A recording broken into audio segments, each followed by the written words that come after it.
लक्ष द्या. Good evening. इयत्ता 10वीचे विद्यार्थी, Marathi medium, English medium, semi English medium. आज मी फक्त पहिला इंग्लिश मीडियम आणि सेमी इंग्लिश मीडियमचा कालचा जो पेपर झाला आहे हा पेपर मी सॉल्व करून दाखवतो आहे. ॲक्च्युली सॉल्व केलेलाच आहे, तोच पेपर तुम्हाला समजेल. सॉल्व केलेलाच पेपर मी तुम्हाला परत एकदा समजावून सांगतो आहे, म्हणजे तुमचं गणित तुम्हाला कुठे कुठे चुकलं आहे ते लक्षात येईल. ओके. आणि ज्यांनी पेपर लिहिला नाही आहे, ज्यांचं जे गणित चुकलेलं आहे त्यांनी तुम्हाला तुमच्याकडे पेपर आहेतच. तुम्हाला मार्क्ससुद्धा मी इंग्लिश मिडियम आणि सेमी इंग्लिश मिडियमचेच फक्त काल चेक केलेले आहेत. आज काही जणांचे पेपर आलेले आहेत. काल सगळ्यांच्या घरी फोन न केल्यामुळे आज पेपर आलेले आहेत, तर तेही मी चेक करतो. आणि ज्यांची जी गणितं आहेत चुकलेली ती गणितं त्यांनी काय करायचं आहे, दुरुस्त करायचे आणि पुन्हा पेपर लिहून पाठवायचा आहे. समजलं? ओके. तर लक्ष द्या काय काय आहे. पहिला प्रश्न आहे, मराठीतून पण सांगतो बघा. सॉल्व. इंग्लिश मीडियम आणि सेमी इंग्लिश मीडियमच्या मुलांना हा प्रश्न दिलेला होता, हा पेपर दिलेला होता, 20 मार्काचा होता. त्यांना एवढा सगळा पेपर लिहायला सांगितलेला होता. सॉल्व. 1 तासाचा पेपर आहे.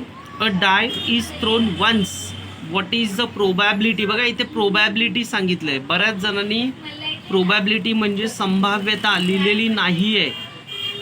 समजलं? Of getting and odd number. बघा अ डाईज म्हणजे काय, एक ठोकळा. एक ठोकळा याच्यावरती संख्या किती असतात रे. सो सॅम्पल स्पेस म्हणजे एस किती येणार तुमचा. बघा एस किती येणार, 1 2 1 2 3.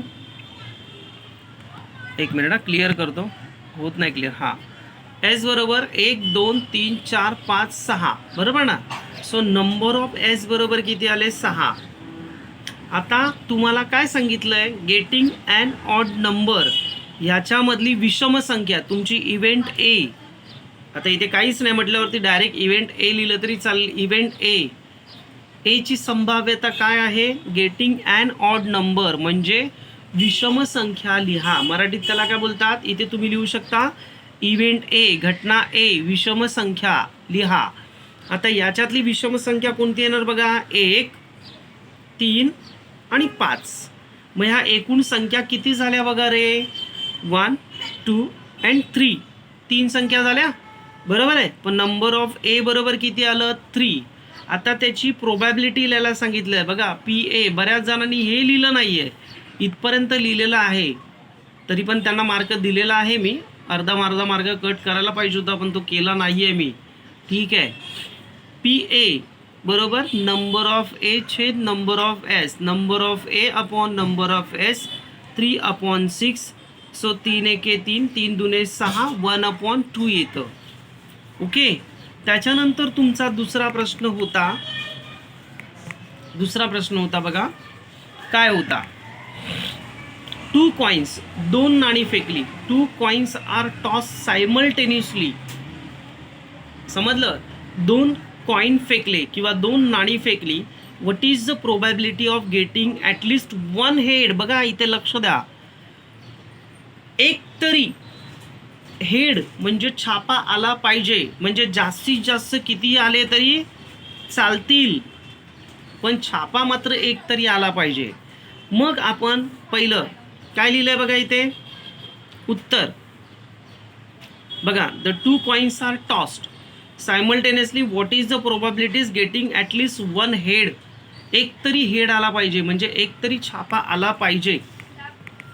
मशी संभाव्यता बघा कोणती येईल. बघा पहिला आपण एस काढला, 2 नाणी फेकली. हे पहिलं नाणं, हे दुसरं नाणं, हे पहिलं नाणं, हे दुसरं नाणं, हे पहिलं नाणं, हे दुसरं नाणं, हे पहिलं नाणं, दुसरं नाणं.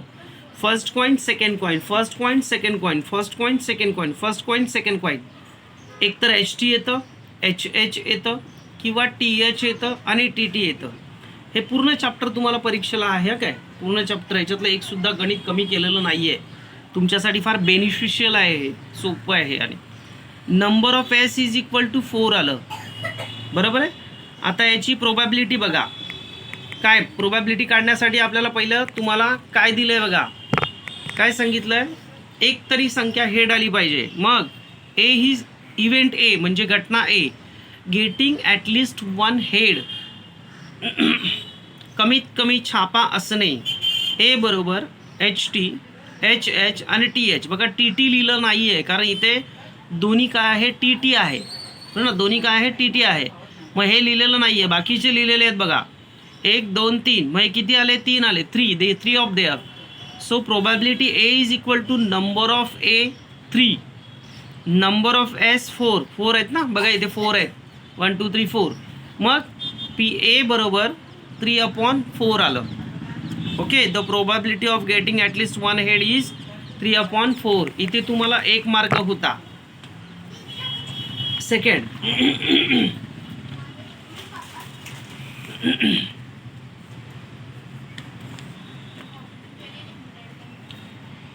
what is the probability that the number selected at a random from the numbers of 3 4 5 9. आता हे तुम्हाला सगळे लिहायचे असतात. काय काय जणांनी काय लिहिलं माहिती का, हेच लिहिलंय. लिहिलं तरी चालतं पण तुम्हाला तिथे मोजून व्यवस्थित लिहिता आलं पाहिजे. Is multiple of 4. बघा, इज मल्टिपल ऑफ 4. नंबर कोणते घ्यायचे तुम्हाला, 3 ते 9 पर्यंतचे अंक घ्यायचेत आणि तुम्हाला घटना काय लिहायला सांगितली आहे, 4ने भाग जाणाऱ्या संख्या किंवा 4च्या पाड्यात अडकलेल्या संख्या याच्यामधल्याच, फक्त याच्यामधल्याच. मग इथे एस काय येणार बघा, तुमचा 3 पासून पुढे सांगितलेत. एस बरोबर 3 पासून पुढे सांगितलेत. बघा इथे प्रश्न दिसतोय 3 पासून पुढे. मग इथे काय लिहिलं आपण बघा, 3 4 5 6 7 8 9 इथपर्यंतच सांगितलंय. हां, मग नंबर ऑफ सॅम्पल स्पेस किती आलं, 7. 1 2 3 4 5 6 7. बरोबर आहे, किती आलंय, 7 आलंय. कुणीतरी 5 लिहिलंय, 9 लिहिलंय, 9. कुणी लिहिलंय, मला वाटतं हां ही शिल्पा 9 लिहिलंयस बघ तू. Number selected is multiple of 4. आता तुम्हाला काय सांगितलंय, 4च्या पाड्यात येणाऱ्या किंवा 4ने भाग जाणाऱ्या संख्या. मग कोणत्या येतात, 4 1 4 ही बघा, आणि 4 2 8, 4 1 4, 4 2 8. There have 2 numbers only. So A is equal to 4 and 8. Number of A is equal to 2. What is the probability. बघा तुम्हाला इथे काय सांगितलंय, प्रोबॅबिलिटी सांगितलंय का, हे बघा. What is the probability. काही काही जणांनी इथपर्यंत सोडवलंय. जयेश, एवढंच सोडवलंयस तू, एवढंच. प्रोबॅबिलिटी काढलेली नाही आहेस, प्रोबॅबिलिटी पण काढायची, समजलं का. मग किती आलं, नंबर ऑफ A 2 आलं, नंबर ऑफ S 7 आलं, 2/7 आलं. So there is a 2/7. Okay, त्याच्यानंतर तुम्हाला चौथा प्रश्न तर एकदमच सोपा होता, पण काही जणांना तो जमलाच नाहीये. 1 मार्काचा होता बघा. Write the sample space S and number of sample points number of S. बघा S लिहायचा आहे तुम्हाला पहिला. हां, कन्सिडर करून अ coin is tossed. A coin is a tossed. हे बघा, write the sample space S लिहिला. नंबर ऑफ S किती आलं, 2 आलं. ओके, नंबर ऑफ A किती आलं, 2 आलं.